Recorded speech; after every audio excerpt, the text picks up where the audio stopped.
కృపాంజలి కార్యక్రమానికి ప్రేమతో మేము ఆహ్వానిస్తున్నాం. ఈ కార్యక్రమంలో మనం జీవిత పాఠశాల అనే అంశాన్ని అధ్యయనం చేస్తున్నాం. అధ్యయనం చేస్తున్న క్రమంలో ఐగుప్తుకు తన కుమారులను యాకోబు గారు పంపారు. యోసేపు వారిని తన ఇంటికి పిలిచాడు, భోజన ఏర్పాట్లు చేశాడు. వారు, మీరు చెప్పిన తమ్ముడు ఇతడేనా అని అడుగుతాడు. అది 43వ అధ్యాయం 29వ వచనంలో. అడిగినప్పుడు అవునంటారు వాళ్ళు. 30వ వచనం ఇలా ఉంది, అప్పుడు తన తమ్ముని మీద యోసేపునకు ప్రేమ పొర్లుకుని వచ్చాను గనుక అతడు త్వరపడి ఏడ్చుటకు చోటు వెదికి లోపలి గదిలోనికి వెళ్ళి అక్కడ ఏడ్చాను. మనిషి ఎంత స్థానంలో ఉన్నా, ఏ పరిస్థితుల మధ్య వెళ్ళినా తన దుఃఖాన్ని, అంటే ఏడవడానికి కూడా వీలు కాని పరిస్థితులు వ్యక్తుల జీవితంలోనికి వస్తాయి. అతడు రాజు స్థానంలో ఉన్నా, ప్రధానమంత్రి స్థానంలో ఉన్నా, ఏ స్థానంలో ఉన్నా సరే, ఎంత ఉన్నతమైన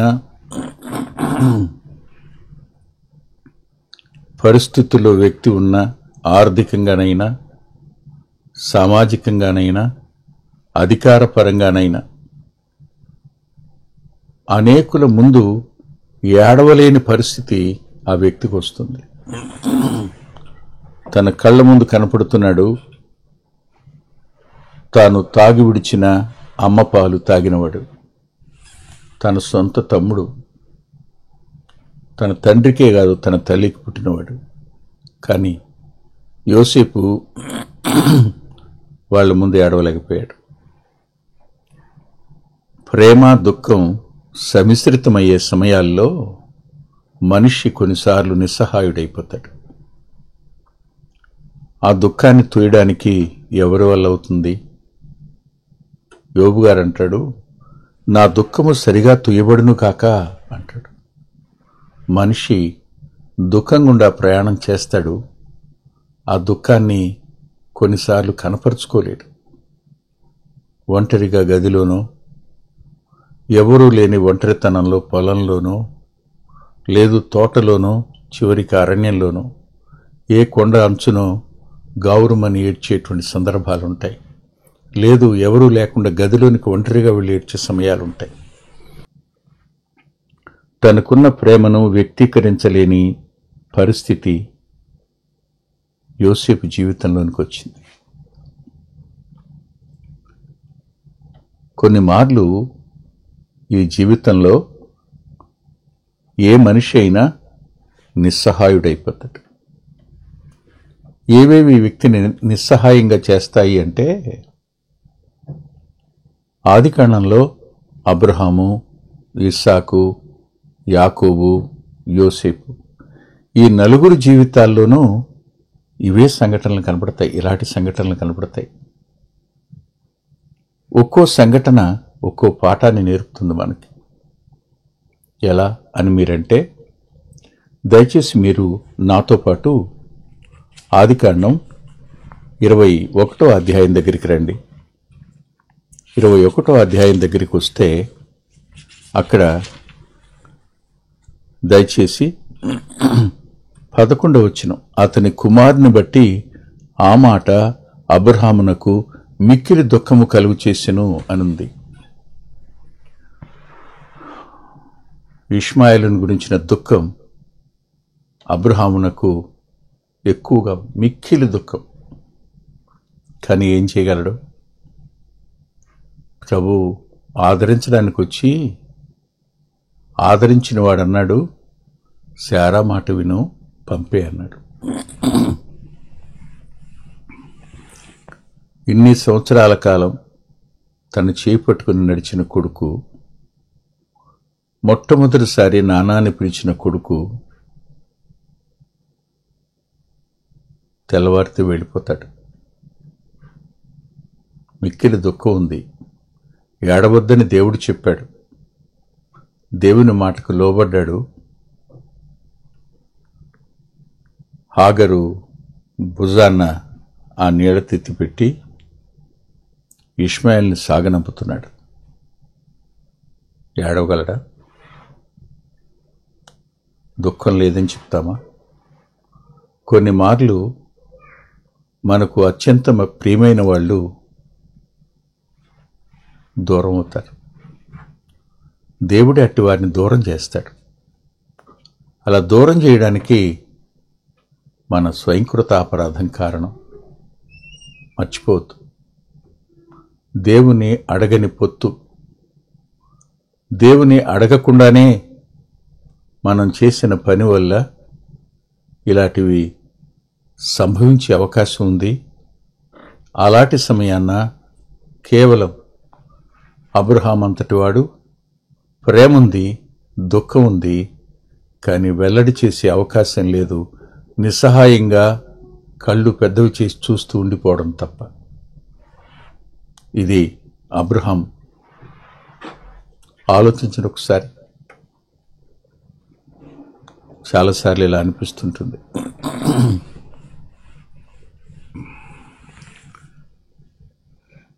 స్నేహితుణ్ణి ట్రైన్ ఎక్కించి పంపించేటప్పుడు స్నేహితుడు వేరే దేశం వెళ్ళిపోతున్నప్పుడు ఫ్లైట్ దగ్గర చేయి ఊపేటప్పుడు ప్రేమ దుఃఖం రెండు పొర్లుకొని వస్తాయి. కానీ ఏం చేయలే. కళ్ళ వెంట నీళ్లు కూడా రాకుండా ఆదిమి పెట్టుకోవలసిన పరిస్థితి వస్తుంది కొన్నిసార్లు. మరలా వచ్చి కారులో ఎక్కాక ఒంటరిగా ఆ కన్నీటిని మనం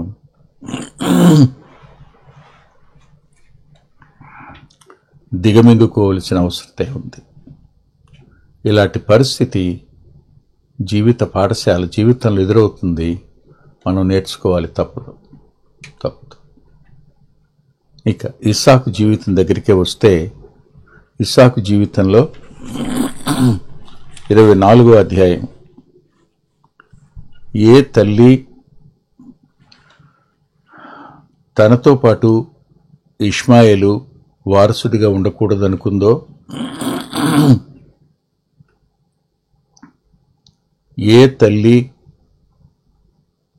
తన జననం దగ్గర చిరునవ్వు వస్తుంది అని అన్నదో, ఆ తల్లి మరణం ఇస్సాకును వెంటాడుతూనే ఉంది.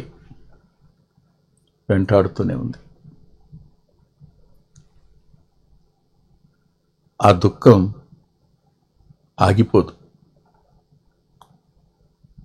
మరణం దగ్గర ఏడవకుండా ఉండలేదు. కానీ ఏడవకూడదు అన్నది ఒక నియమం. ప్రభు అయితే ఆత్మ ద్వారా ఇతరుల వలె, నిరీక్షణ లేని ఇతరుల వలె దుఃఖపడవద్దు అన్నాడు. కానీ నా తల్లి అయితే నా దగ్గర ఒక మాట తీసుకుంది. నానా, నేను చచ్చిపోయినప్పుడు నన్ను సంతోషంగా సాగనంపుగాని ఏడవద్దు అని. అదే మాట నా కొడుకు దగ్గర కూడా తీసుకుందట. ఇద్దరం ఏడవలేదు, సంతోషంగానే సాగనంపాం. ఇప్పటికీ అనిపిస్తుంది, ఒక్కసారి గావురని ఏడ్చేస్తుంటే బాధపోయేది కదా అని. ఆ బాధ అలా మిగిలిపోయింది. అమ్మ ఆలోచించిన ఆలోచన వేరు. నా కొడుకు నేను నిత్యత్వానికి వెళుతున్నానని సంతోషంతో నన్ను సాగనంపాడు అనే సాక్ష్యం కావాలనుకున్నది. కానీ ఆ దుఃఖం కొనసాగుతూనే ఉంటుందని, వెలుపలికి రాని దుఃఖం అంతరంగంలో ఎల్లప్పుడూ నిలిచే ఉంటుందని, నిస్సహాయుల్ని చేస్తుందని ఎవరు గుర్తించలేరు. ఆప్తులైన వారి మరణం ఇస్సాకు అంతరంగంలో దుఃఖాన్ని కలుగు చేసింది. ఇకపోతే యాకోబు గారి జీవితం దగ్గరికే వద్దాం. యాకోబు గారి జీవితం దగ్గరికి వస్తే 37వ అధ్యాయం ఆదికాండంలోనే 37వ అధ్యాయంలో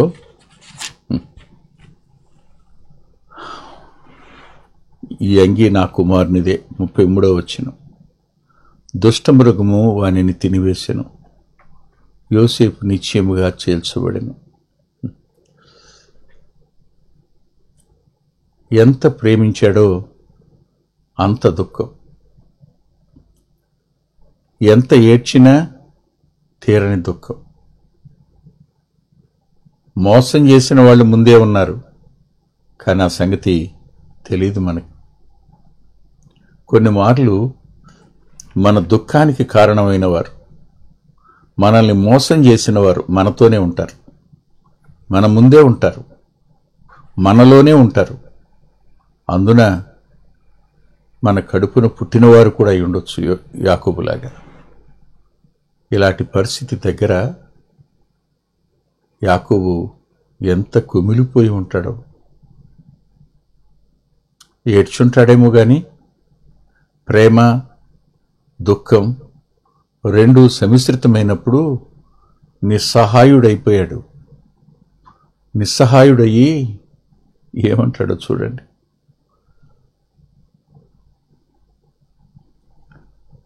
ఓదార్పు పొందనొల్లక నేను అంగలార్చుచు మృతుల లోకమునకు నా కుమారుని యొద్దకు విడుదలని చెప్పి తన తండ్రి అతని కోసము ఏడ్చెను అని రాస్తుంది. ఆ ఏడ్పు ఏడ్చాడే గాని తీరని దుఃఖం. అది ఎల్లప్పుడూ నిలిచి ఉండే దుఃఖం. అది నిస్సహాయుని చేసిన దుఃఖం. అది అత్యధికంగా ప్రేమించిన యోసేపు, మంచివాడైన యోసేపు, ఫలించటి కొమ్మగా ఉండాలని కోరుకున్నటువంటి తల్లి యొక్క వాంఛను నెరవేర్చేటువంటి యోసేపు అకస్మాత్తుగా ఇక లేడు అనే మాట. కొడుకులు తెచ్చి చూపించిన నిలువుటంగికి కనిపించిన రక్తపు మరకలు, దుష్టమృగం చీల్చేసింది అనంటే బహుశా అంగీ చీల్చి కూడా తెచ్చారేమో వారు, తెలీదు మనకి. ఇప్పుడు చెప్పండి, అబ్రహాము జీవితంలో ప్రేమ దుఃఖం సమిశ్రితమయ్యాయి. ఇస్సాకు జీవితంలో ప్రేమ దుఃఖం సమిశ్రితమయ్యాయి. యాకోబు జీవితంలో ప్రేమ దుఃఖం సమిశ్రితమయ్యాయి. యోసేపు జీవితంలో కూడా ప్రేమ దుఃఖం రెండూ సమిశ్రితమయ్యాయి. ఈ రెండూ సమిశ్రితమైనప్పుడు దేవుడు విడిచిపెట్టేశాడా? దేవుడు విడిచిపెట్టలేదు అనే సత్యాన్ని మనం ఎప్పుడు మర్చిపోకూడదు. ఈయన ఆదరించే దేవుడు. ఆయనకు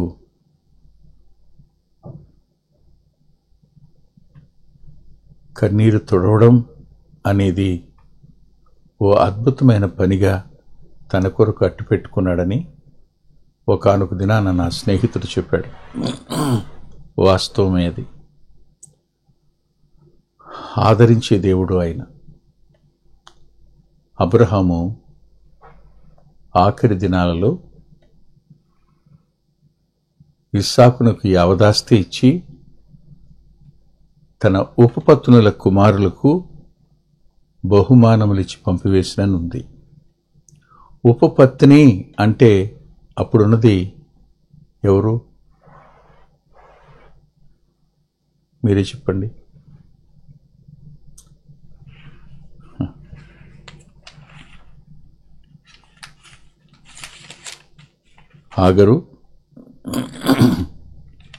హాగరు తరువాత ఆయన వివాహం చేసుకున్నది కెతూరాని గదు. కెతూరాకు 6 మగపిల్లలు పుట్టారు. 25వ అధ్యాయంలో అక్కడ 6వ వచనం, అబ్రహాం తమ ఉపపత్నుల కుమారులకు అన్నాడు. అంటే ఇష్మాయిల్ని కూడా పిలిచాడు.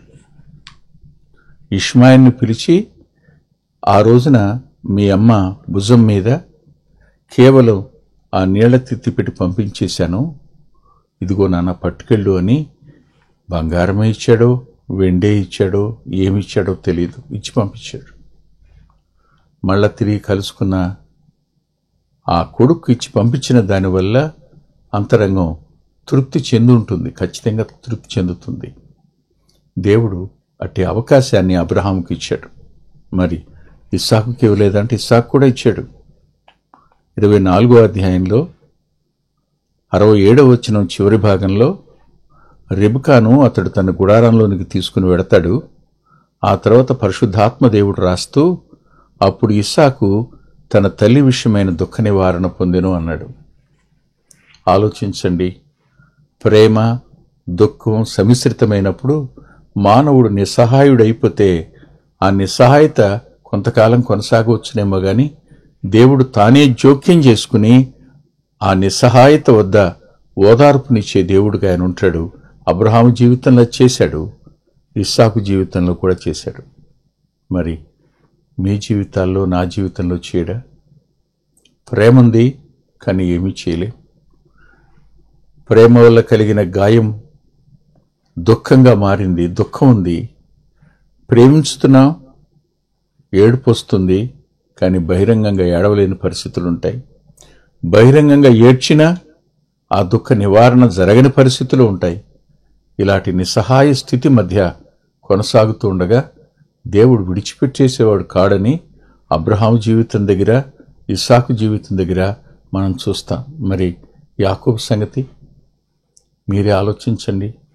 ఇన్ని సంవత్సరాలు అతడు ఓదార్పు పొందనొల్లనివాడు యోసేపు బ్రతికి ఉన్నాడన్న మాట వినపడగానే ఏమైపోయి ఉంటాడు చెప్పండి? దేవుడు విడిచిపెట్టేశాడా? నిస్సహాయంగా వదిలేశాడా? లేదు కదా. దేవుడు యాకోబును ఆదరించాడు. ఆయన అబ్రహాము దేవుడు, ఇస్సాకు దేవుడు, యాకోబు దేవుడు. అంతేకాదు, ఆయన నీ దేవుడు, నా దేవుడు కూడాను. ఆలోచిద్దాం ఒక క్షణం. చాలాసార్లు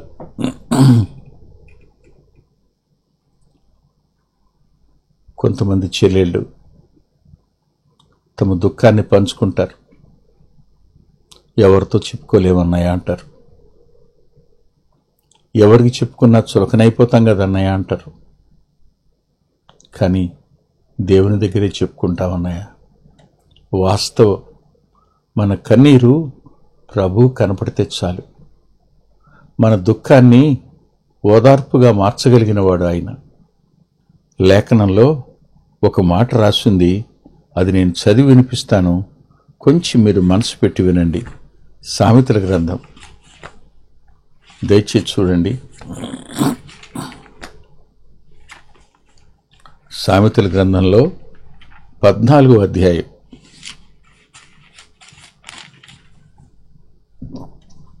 10వ వచనం. ఎవని దుఃఖము వాని హృదయమునకే తెలియను.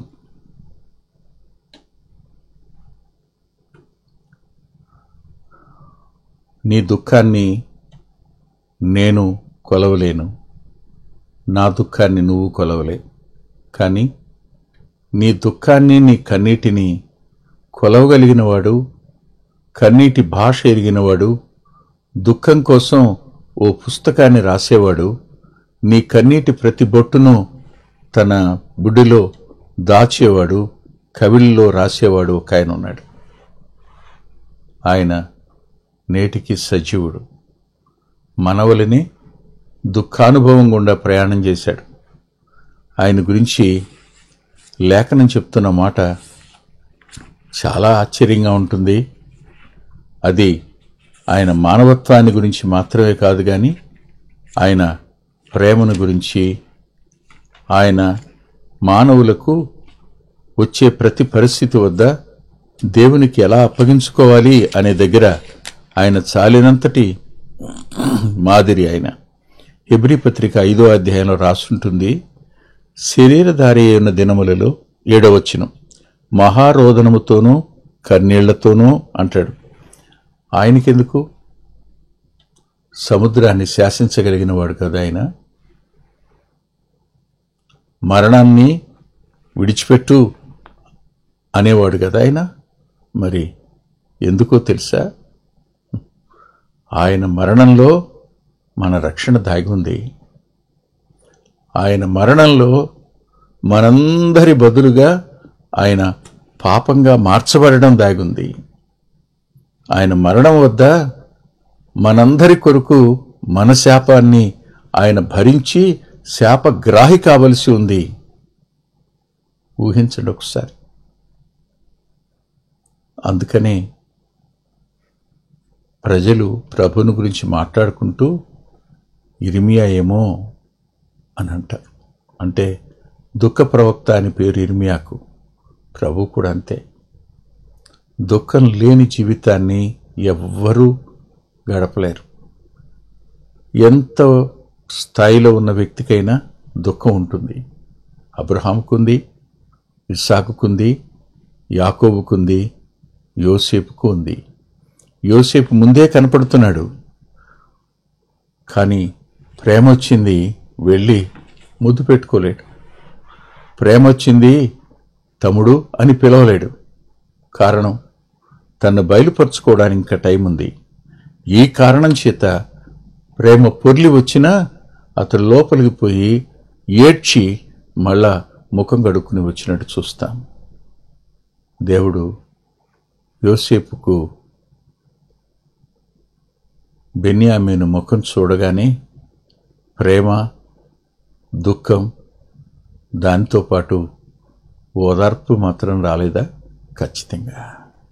నేడైనా ఆ ప్రభు మీద ఆధారపడితే మనం కూడా ఆయన చేత ఓదార్చబడతాం.